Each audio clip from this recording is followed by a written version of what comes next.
전 남편을 살해하여 무기징역을 선고받은 고유정. 그런데 그녀의 주변에는 사망사건이 또 있었습니다. 고유정의 의붓 아들도 비슷한 시기에 사망하였습니다. 결론부터 이야기하면 법원은 의붓 아들 살해 혐의에 대해서는 고유정에게 무죄를 선고하였습니다. 법원은 도대체 왜 그런 판결을 했을까요?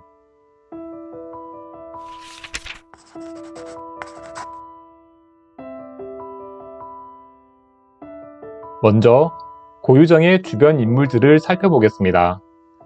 고유정은 전 남편 강모 씨와 이혼한 뒤 A 씨와 재혼했습니다.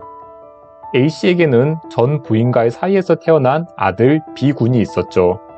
이 B군이 바로 의문의 질식사를 당한 주인공입니다. 사건이 발생한 건 2019년 3월 1일입니다. 저녁 식사를 한 뒤 B군은 중간방에서 먼저 잠들었고 그 후 A씨는 같은 방 침대에서 B군의 옆에서 잠들었습니다. 고유정은 그 옆방의 2층 침대에서 잤습니다. 다음날 B군은 사망한 상태로 발견되었습니다. B군의 사망 원인을 분석한 법의학자들의 공통된 의견은 B군이 질식으로 사망했다는 겁니다. 문제는 질식의 원인입니다. 법의학자들의 의견에 기초할 때 B군의 사망 원인은 둘 중 하나입니다. 첫째, 잠결에 함께 자던 A씨의 다리에 눌려 사망하였을 가능성인데 다리에 눌려 사망하는 걸 포압사라고 부릅니다. 둘째, 누군가가 고의적으로 질식시켜서 살해했을 가능성입니다. 검찰은 고유정이 B군을 살해했다고 주장했는데 검찰이 재구성한 사실관계는 이렇습니다. 고유정은 A씨가 자신이 전 남편과의 사이에서 낳은 자녀는 홀대하는 반면 A씨가 전처와의 사이에서 낳은 B군만 아끼는 모습을 보이자 A씨에 대한 강한 적대감과 분노감을 느꼈고 B군을 죽여서 A씨에게 복수하겠다고 마음을 먹었습니다. 고유정은 2019년 3월 1일 저녁 찻잔에 수면제를 몰래 넣었고 수면제를 마신 A씨는 깊은 잠에 빠졌습니다. 다음날 새벽 고유정은 A씨와 B군이 자고 있는 방에 들어가서 A씨가 깊은 잠에 빠져 있는 것을 확인했습니다. 그 뒤 고유정은 B군의 얼굴이 침대에 파묻히게 한 뒤 뒤통수 부위를 강하게 눌렀고 B군은 숨을 쉬지 못해 질식사한 겁니다.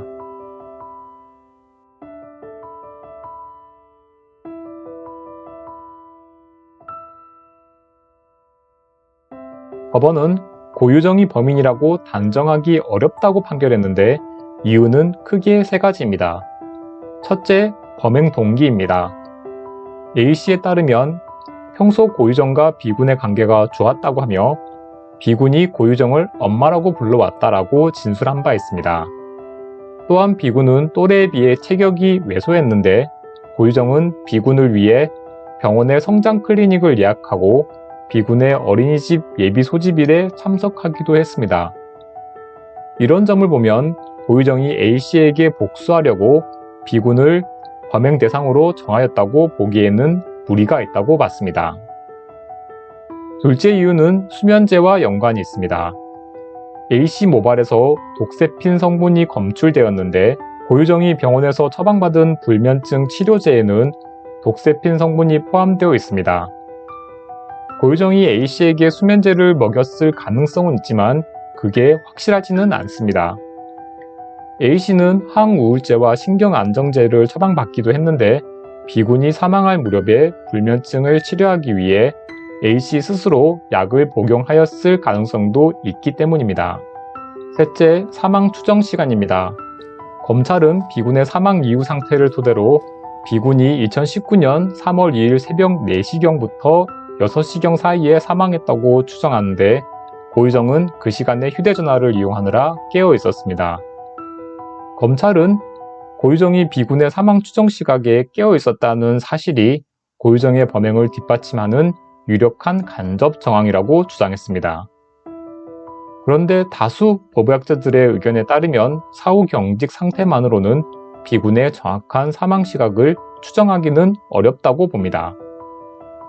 넷째, 법의학적인 판단입니다. 법의학자들은 비군이 외부 압박으로 질식사했을 가능성이 높다고 봤습니다.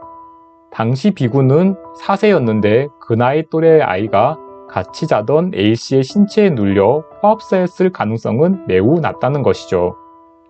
여기까지만 들으면 고유정이 비군을 살해한 게 맞네라고 생각할 수 있습니다. 하지만 법원은 이걸로는 비군의 사망 원인을 확정하기는 어렵다고 봤습니다. 법의학 교과서에는 4세에서 5세 사이의 연령의 아이에게도 포압사가 발생할 수 있다고 기술되어 있습니다. 또한 한 법의관은 특별한 조건이 전제된다면 잠결에 4세의 아이가 성인에게 눌려서 죽는 것이 전혀 불가능하지는 않다고 진술했습니다. 비군은 감기 증상으로 약을 처방받아 복용했는데 감기약에는 졸림 효과가 있는 항히스타민제가 포함되어 있어 깊은 잠에 빠져 있었을 가능성도 있다는 게 법원의 판단입니다. 고유정이 의붓 아들을 살해했다는 의심스러운 정황이 있는 건 분명합니다. 그런데도 법원은 의붓 아들 살해에 대해서는 무죄를 선고했습니다. 법원이 너무 엄격한 잣대를 적용한다고 느낄 수도 있습니다. 사람마다 생각은 다를 수 있지만 우리나라 법 제도상 법원도 어쩔 수 없는 면이 있습니다. 범인이 아닐 수도 있다는 합리적 의심이 들면 무죄를 선고한다는 게 원칙이기 때문입니다.